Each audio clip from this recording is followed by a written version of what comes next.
भी इंतकाल हुआ और उसी साल हज़रत खदीजतुल कुबरा का विसाल हुआ। खुदा की कसम तारीख गवाह है, हुजूर को इतना बड़ा सदमा लगा कि इस साल का नाम मेरे नबी ने आमुल हुज़्न रखा। लेकिन तारीख गवाह है कि जिसको वक्त के साथ साथ सदमे और गम लगते रखे, एक दौर ऐसा आया कि जब वो मुसल्ले पे आने लगा 10,000 लोगों की जमात पीछे खड़ी है। नमाज के बाद चीख निकली। हजरत उमर ने कहा था या रसूल अल्लाह इस दर्द से क्यों रोए हैं? काज माँ की याद में रुलाया। कहा किस चीज ने? काज मेरा जी चाहता है काश मेरी माँ होती और मैं मुसल्ले पे नमाज पढ़ाता, मेरी माँ हुज्रे आयशा में होती।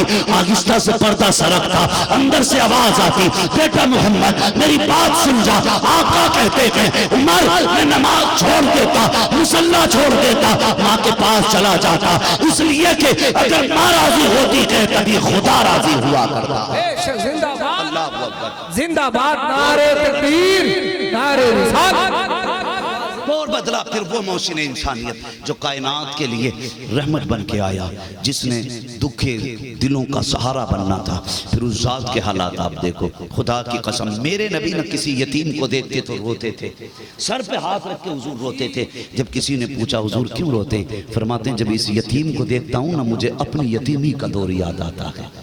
ये मेरे हुजूर फरमाया करते थे, जब इस यतीम को देखता हूँ ना मुझे अपनी यतीमी का दौर याद आ जाता है। लोगों बड़ी मुश्किल जिंदगी होती है माँ के बगैर। मेरे हुजूर फरमाया करते थे बड़ा मुश्किल जीना हो जाता बाप के बगैर। मेरे हुजूर ने इतनी राहत यतीमों के लिए रखी। फरमाया जो यतीम के सर पे हाथ रख देगा, जितने बाल उसके हाथ के नीचे आ जाएंगे अल्लाह उतनी ही नेकियां अता फरमा देगा। ये किया करो, तलाश किया करो। बाहर भी आए ना, खाली सिर्फ घर नहीं सजाने, जरा दिल भी सजाओ। खाली लाइटें गली मोहल्ले में नहीं लगानी है, बल्कि मुआशरे में जो यतीम है ना उन्हें ढूंढ ढूंढ के ना हुजूर की विलादत के मौके पे सिर्फ अपने घर लाइटिंग ना करो, उसके घर भी चंद लड़ियां लगवा दिया करो। 50% यतीम किसी गांव में नहीं होते, चंद यतीम होंगे। जहां आप 5,000 का लाइट का सामान अपना लेके आ रहे हो ना, तो 100 रुपए का किसी गरीब को दिलवा दिया करो। सारे अगर बंदे गरीब को 100 रुपए देने लगे तो किसी अमीर से बेहतर हवेली गरीब की सजने लग जाएगी। करेंगे इंशाअल्लाह ऐसा? बोलो इंशाअल्लाह। अपने घर के साथ गरीबों के घर सजाइए, यतीमों के सजाइए। ये 12वीं का पैगाम है। सिर्फ अपने घर सजा लेना, अपने बच्चों को खूबसूरत कपड़े पहना देना 12वीं नहीं है। अपने बेटों के साथ यतीमों के घर सजने चाहिए, गरीबों के घर सजने चाहिए, ताकि गरीबों और यतीमों को लग जाए आज ही के दिन वो 12वीं वाला आया था। खुदा की कसम कल भी उसने बेटियों का दिल रखा था, आज भी अमीर बेटियों का दिल रख रहे हैं। ये माहौल अपना बनाइए। बस आखिरी बात, वो रहमतुल लिल आलमीन फिर वो कायनात पे कैसा छाया, कैसा जमाने के दिल में उसने घर किया। सहाबा फरमाते हम तो बैठे हुए थे, बहुत गौर से सुने, बैठे हुए थे, अचानक हुजूर ने कहा लब्बैक, फिर कहा लब्बैक, फिर कहा लब्बैक। उठे और बड़ी तेजी से दौड़ लगा दी। सहाबा फरमाते हमें डर था कोई हुजूर को नुकसान ना पहुंचाते। ऐलान नबुव्वत के बाद हुजूर को सहाबा अकेला नहीं छोड़ते थे। हिजरत के बाद सहाबा हुजूर को अकेला नहीं छोड़ते थे। जहां हुजूर जाते सहाबा साथ जाया करते थे, साथ जाया करते थे। तो सहाबा कहते हम पीछे पीछे दौड़ लिए, पीछे पीछे दौड़े। कहते पता नहीं हुजूर किधर चले गए। फिर हमने कैसे पता लगाया? कहा हम सूंघ सूंघ के हुजूर तक पहुंच गए थे। कहा जिस गली से खुशबू आती थी हम उसी गली में मुड़ जाया करते थे। कहते जहां हुजूर बैठे थे और जहां पहुंचे वहां से 4 चौक पड़ते थे, 4 चौराहे, 4 चौक पड़ते थे। फरमाने लगे हम खुशबू से सूंघते हुए पहुंच गए। हम पहुंचे, हुजूर किसी दरवाजे पे खड़े थे। हुजूर कह रहे थे दरवाजा खोल। अंदर से आवाज आई कौन? का तेरा भाई आया है। उसने कहा मेरा कोई भाई होता तो जिस दिन से यहाँ आई हूँ मेरी खैरियत लेने आता। हुजूर ने फिर फरमाया तेरा बाप आया है। उसने कहा बाप होता तो यूं बेची ना जाता। फिर हुजूर ने कहा तेरा हमदर्द आया है। उसने कहा मेरा हमदर्द कोई नहीं, आज 12 साल हो गए किसी ने हमदर्दी नहीं दिखाई। हुजूर फरमाते खोल तो बेटी दरवाजा। जैसे उस सहाबा कहते हैं उसने दरवाजा खोला ना, अंदर एक रोती हुई बच्ची थी। कहते हुजूर हमारी महफिल में बैठे थे, हमारी महफिल में, और वहां वो रो रही थी। हुजूर जाके कहने लगे तूने कहा नहीं था अभी मेरे भाई? तो मैंने कहा था लब्बैक। तूने कहा था मेरे बाप कहाँ गए? फिर मैंने कहा था लब्बैक। तूने कहा था कोई है मेरा हमदर्द? तो मैंने कहा था लब्बैक। जितने सहारों को तूने आवाज दी थी उतना सहारा बन के मैंने जवाब दिया था। फरमाने लगे बता बात क्या है? बच्ची रोने लगी। उसने कहा सुने बात यह है, मैं छोटी थी, मेरा बाप मुझे बाजार में बेच गया। बहुत छोटी थी तब बेच के चला गया, और जब से ये खरीद के लाए हैं ये मुझसे इतना काम कराते हैं कि मेरे वजूद से ज्यादा मेहनत पड़ती है। कहा आज क्यों रोई? कहा ये देखो चक्की है, ये जो है ये पिसनी है, अगर नहीं पिस पाई तो मालिक मारेगा, पीसती हूं तो सर में दर्द है। अल्लाह अकबर। हुजूर ने इतना सुना, नबूवत वाली आंखों में आंसू आ गए, हुजूर की आंखों में आंसू आ गए। क्या रिश्ता था इससे हुजूर का? बहन की, खानदान की थी, बरादरी की थी, कोई रिश्ता नहीं है। पता नहीं कहां का बाप कहां बेच के गया, लेकिन दर्द देखें आज लोग सगी बहनों पे कितनी मेहरबानी करते हैं। का इलाज के लिए दे तो दिए 2000 रुपए, तुझसे भीख मांगने आई थी। सगी बेटी को 5000 दे के कहता दे तो दिए 5000 रुपए, भिखारन है ये कोई? खुदा की कसम मदद ऐसे किया करो जैसे मदीने वाले ने। ये नहीं कहा चल बिलाल चक्की पीस दे, ये नहीं कहा चलो अबू बकर तुम इसकी जो पीस दो। फरमाने लगे मालिक किधर है? कहा फला पहाड़ी पर रहता है। हुजूर ने फरमाया बिलाल जितना पिसा हुआ आटा इसको इकट्ठा अलग करें, उमर ये जितना बिना पिसा जो है इसको अलग बांधे।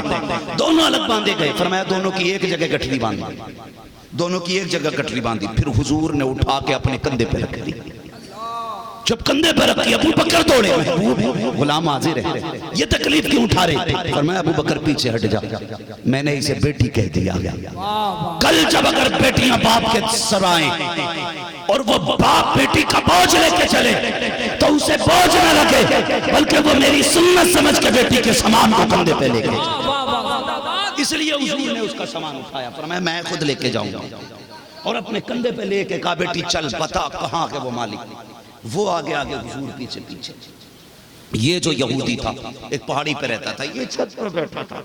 इत्तेफाक से कोई फंक्शन था, बड़े मेहमान इसके घर आए थे, ये छत पर बैठा था। इसने अचानक देखा हुजूर के चेहरे पे नजर पड़ गई। हुजूर के चेहरे की एक खासियत ये थी, जहां से किसी का चेहरा साफ नजर नहीं आता था वहां से मेरे मुस्तफा का चेहरा चांद की तरह साफ नजर आया था। ये खासियत थी हुजूर के चेहरे की। ये छत पे बैठा, इसने देखा सारे चेहरे धुंधले थे, लेकिन एक चेहरा चांद से ज्यादा चमक रहा है। फिर इसने नजरें जमा के देखा कि उसके कांधे पे गठरी भी है, उसके साथ एक बच्ची भी है।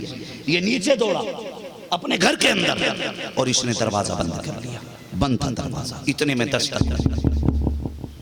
उसने कहा कौन? मेरे नबी ने कहा अना मोहम्मद रसूलुल्लाह। जैसे इतना सुना डर गया, कहने लगा ये तो वो ही है जिनकी बातें हो रही हैं। दरवाजा नहीं खोलेंगे वरना इन्हीं के हो जाएंगे।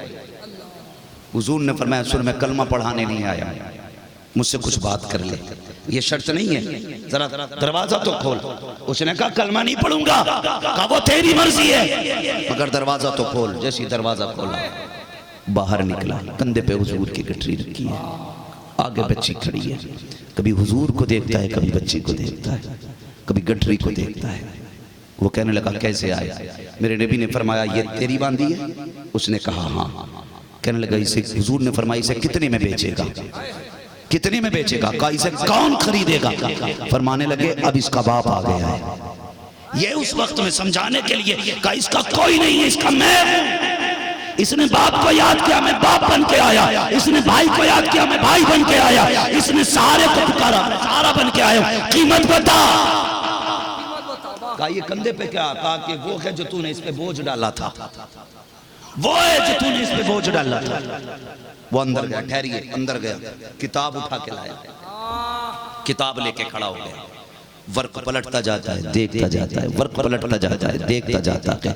उसके बाद सारी निशानियां मिल गई। अंदर गया, सारे रिश्तेदारों को लाया। कहा यार जरा खड़े तो हो और मुझे बताओ। कहा देखो मेरी किताब कह रही है कि आखिरी पैगंबर होंगे उनका चेहरा ऐसा होगा, देखो इनका चेहरा वैसा है कि नहीं। मेरी किताब बता रही है कि वो इतने मेहरबान होंगे कि वो गुलामों को आजाद कराएंगे, इतने मेहरबान होंगे कि वो एक गुलाम की गठरी अपने कंधे पे लाएंगे और उसके मालिक से अपना पैसा दे करके उसको आजाद कराएंगे। कहा ये सारी बातें सच्ची है? कहा हाँ सच्ची है। उसने गठरी एक तरफ, उसने किताब एक तरफ रखी और कहने लगे जनाब सिर्फ इसे आजाद कराने आए हो या मुझे भी आजाद कराने आए हो? कहा तुझे किस चीज की आजादी? कहा इसे गुलामी से आजाद करा रहे हो और मुझे कुफ्र से आजादी दे के अपनी गुलामी में ले। जिंदाबाद, नारे तकबीर, नारे रिसालत, शान मुस्तफा। इतनी बड़ी नेमत आई हुजूर की शक्ल में हमारे पास। फरमाया गया वम्मा भी नेमत रब्बी का फातिश, अपने रब की नेमतों का खूब खूब चर्चा करो। आला हज़रत ने कहा हश्र तक डालेंगे हम पैदाइश मौला की धूम, कोई करे न करे हम उन पर भी मनाएंगे, कोई जुलूस निकाले ना निकाले हम निकालेंगे। किसी के दरवाजे पे झंडा लगे ना लगे, सुन्नियों के दरवाजे पे झंडा लगेगा, लगेगा नहीं इंशाअल्लाह, लगेगा। हम सारे झंडे अपनी जगह पर, मुस्तफा की पैदाइश का झंडा अपनी जगह पर है। मगर हैरत होती है लोग सारे झंडे लगा लेते हैं, हुजूर का झंडा नहीं लगाता, जबकि झंडे पहचान होते हैं। ताहिर रज़ा तुम्हारे रामपुर में झंडा लगे साइकिल का, तो लोग कहते हैं समाजवादी पार्टी से ताल्लुक रखता है, आजम खान वाला है कि नहीं। साइकिल का झंडा लगे तो कहते हैं आजम खान वाला है। पंजे का झंडा लगे लोग कहते हैं मुरवालो वाला है। हाँ, अगर फूल वाला झंडा लगे कहते हैं मोदी जी का आदमी है। मैं कहता हूँ गुंबद खजरा का झंडा लगे लोग कहते हैं मदीने वाले का आदमी।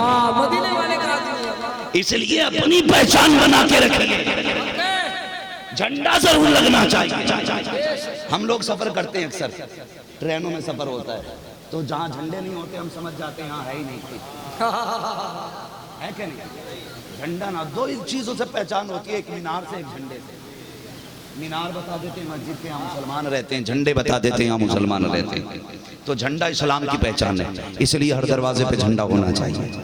लगेगा इंशाअल्लाह, जोर से बोलो लगेगा कि नहीं। हम तिरंगा इसलिए लगाते हैं कि हमारे मुल्क का झंडा है, हिंदुस्तान आजाद हुआ तो हम तिरंगा लहराते हैं। कायनात जुल्म से आजाद हुई इसलिए मदीने वाले का झंडा लगाया जाता है। इसलिए इंशाअल्लाह सुबह क़यामत तक जब तक हमारी नस्लें बाकी रहेंगी, हुजूर की विलादत का झंडा झंडा झंडा लगता रहेगा। ये हमारे ज़हूर भाई बैठे हैं, भुवनेश्वर से ताल्लुक है इनका। मुझे इनकी एक बात सबसे अच्छी लगती है, सुबह सादिक के वक्त सबसे पहले झंडा लहराया जाता है, उसके बाद दिन में प्रोग्राम और जुलूस होता है।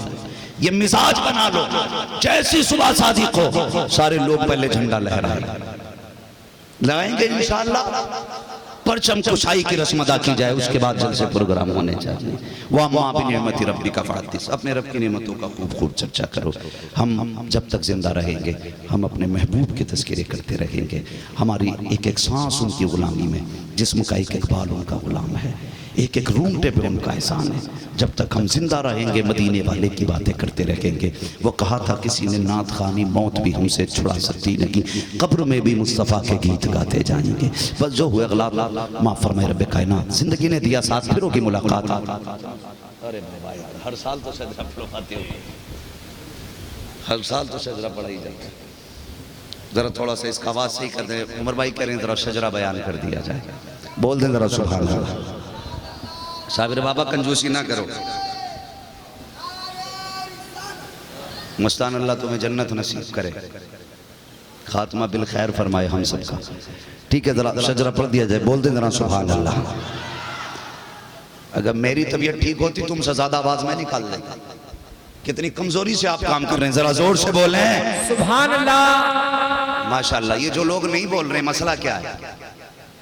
मैं ये तो नहीं कहूंगा जो हाथ उठा लेगा अल्लाह उसे फालिज से महफूज कर देगा, इसलिए कि मेरा मानना बीमारी भी अल्लाह की रहमत होती है। हाँ, बीमारी भी उसी को अल्लाह देता है जिससे मोहब्बत करता है। फरमाया गया जब बीमारियां आती हैं तो शुक्र अदा किया करो, इसलिए कि बीमारी अल्लाह उसे देता है जिसके गुनाह माफ करने का इरादा फरमा लेता है।